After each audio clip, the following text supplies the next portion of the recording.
তো বন্ধুরা এই পুরো ভিডিওটা দেখুন। বন্ধুরা, চোখ দিয়ে জল আসার মতো দৃশ্য। আগামী কালকের ঘটনা।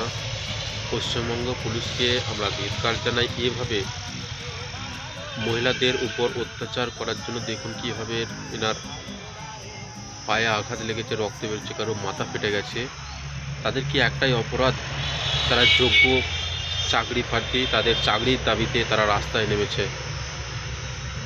তো বন্ধুরা, পশ্চিমবঙ্গের পরিবর্তন অবশ্যই দরকার।